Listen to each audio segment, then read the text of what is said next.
Hola queridos estudiantes, pues espero que se encuentren muy bien, que las personas que tienen la posibilidad de estar juiciosas en su casa puedan hacerlo.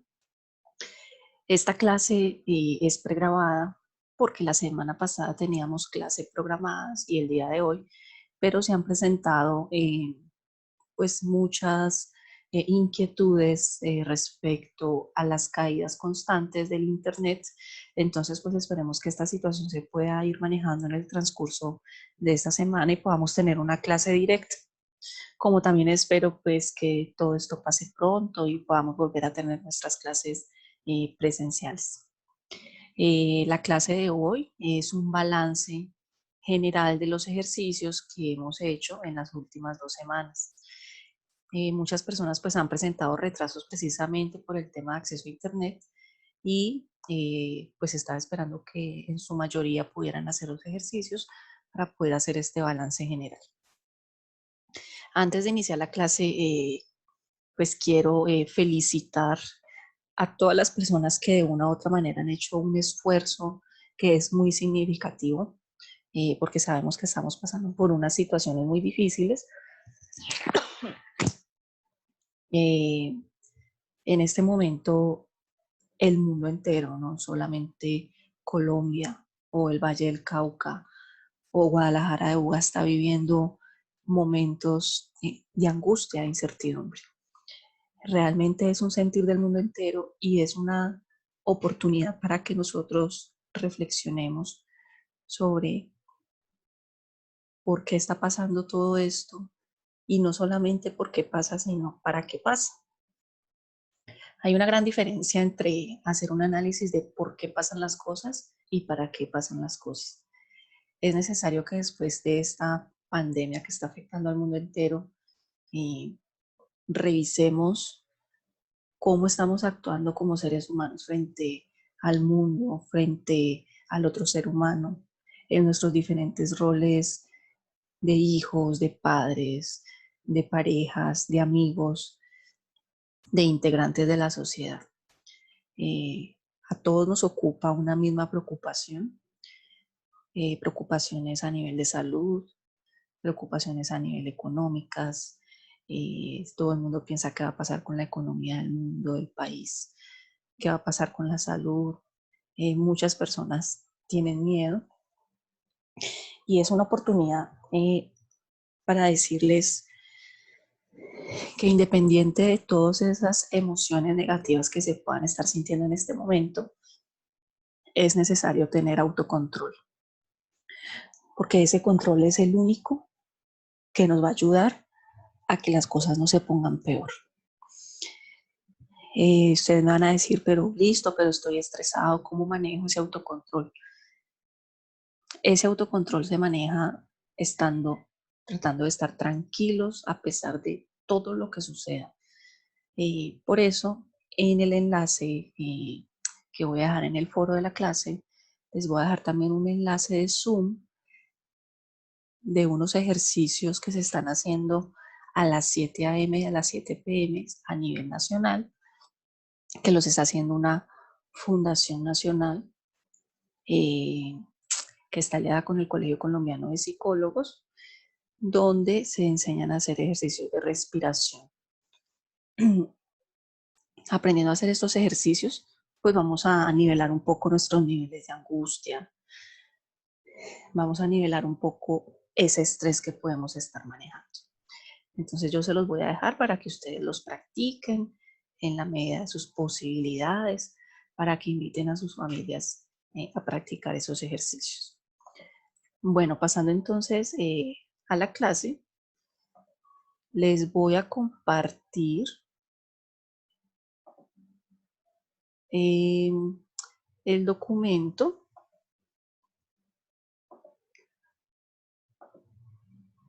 Les voy a compartir el documento con el que vamos a hacer ese balance general. Se me perdió ya. Y es la lección número 1. Esa lección comprendía 4 puntos. el tema de lectura, signos de puntuación, principales reglas ortográficas y comprensión lectora.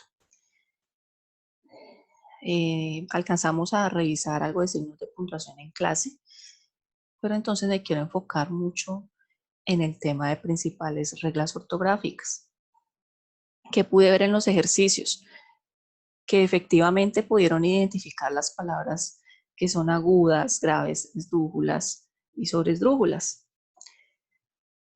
¿Sí? Entonces ya pues viendo la lección puedes recordar que la aguda es la que tiene la fuerza en la última sílaba. Luego sigue la penúltima, que es la grave, la antepenúltima, que es la esdrújula, y antes de la antepenúltima, la sobresdrújula. Pero, ¿qué me preocupa? Que en algunos casos, a pesar de que lograron identificar todas esas palabras, en la parte de el escrito como tal, y en algunas palabras no colocaban las tildes cuando correspondía. Entonces, muchachos, hay que poner mucho cuidado con eso. Yo les dije desde el principio que pues no íbamos a ser licenciados en español, pero precisamente aprender a identificar qué clase de palabra es, tiene un sentido.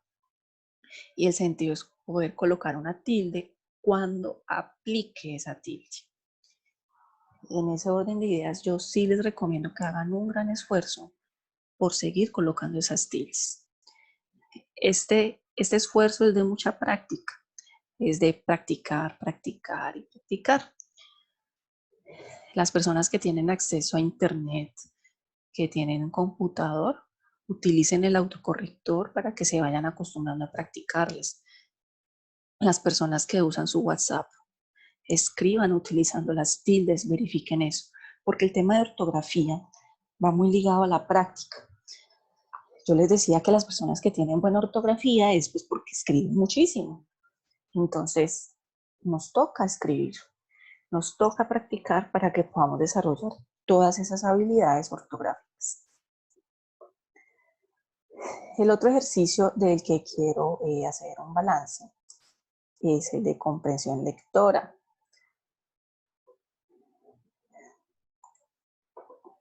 ¿Para qué me sirve a mí la comprensión lectora?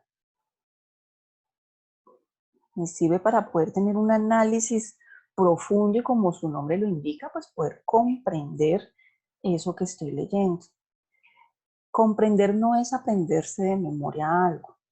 Comprender es poder asimilar esa información y ser capaz de sacarle diferentes análisis y ser capaz de compartirla con otras personas y ser capaz de explicárselas a otra persona. Por esa razón, en la comprensión lectora se dieron 3 tipos de lectura que se deben hacer, y esos 3 tipos de lectura tienen unas preguntas orientadoras. Si yo quiero hacer una comprensión lectora literal, ¿qué preguntas me debo hacer?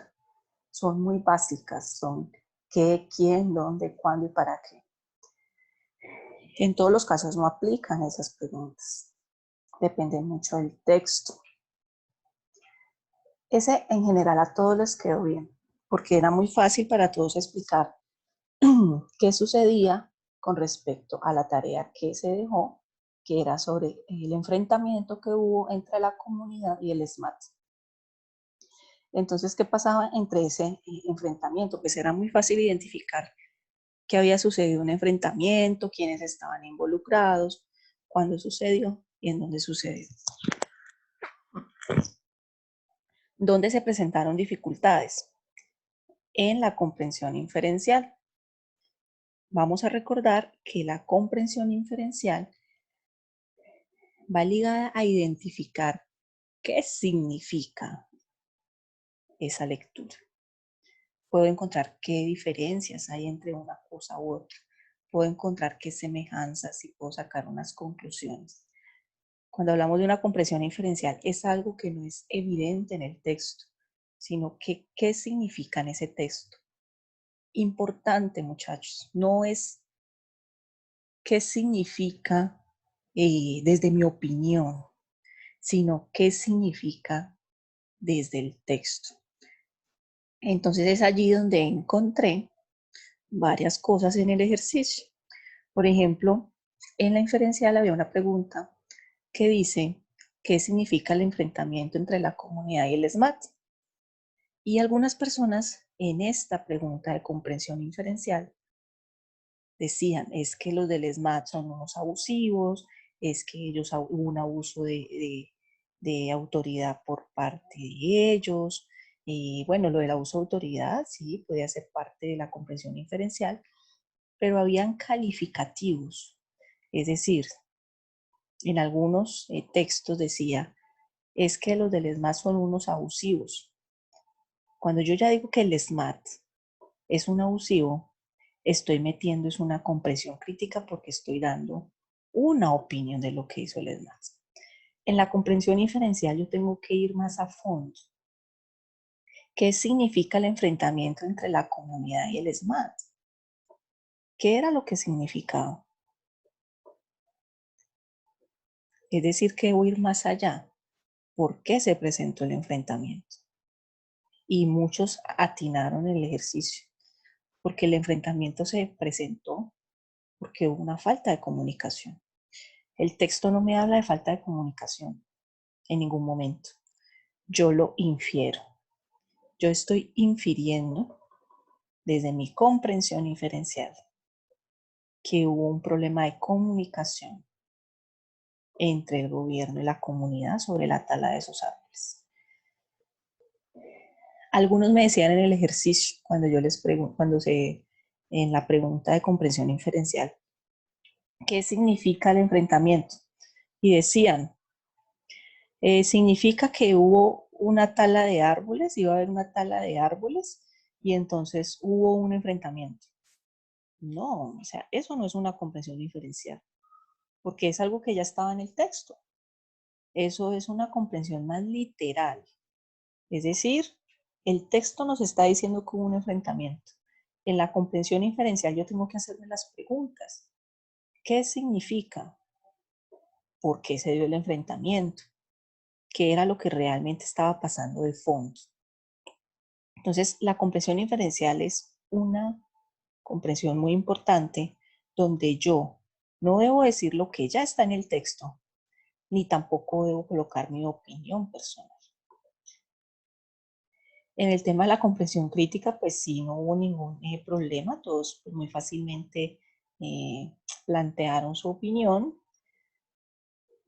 sobre lo que hizo la comunidad, lo que hizo el SMAT y lo que harían si fuese un alcalde o alcaldesa. Entonces, ¿qué es lo más importante de esta comprensión? Que dependiendo de lo que yo esté estudiando, dependiendo del tipo de análisis que haya que hacer, yo puedo utilizar una comprensión literal, una inferencial o una crítica, o las tres. Si nosotros desarrollamos esta capacidad de decir de qué trata el texto, quiénes están involucrados, y luego puedo en esa comprensión inferencial decir qué significa realmente lo que está sucediendo. ¿Qué diferencias encuentro entre un concepto y otro?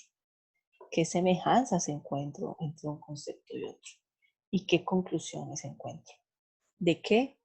Del texto, de la situación. No es mi opinión, es lo que me refleja el texto. Y en una comprensión crítica, ahí sí ya puedo decir qué opino. Cuando yo estoy en la capacidad de hacer este tres tipos de comprensiones, puedo tener una mejor comprensión lectora. Y bueno, muchachos, pues este es el balance general.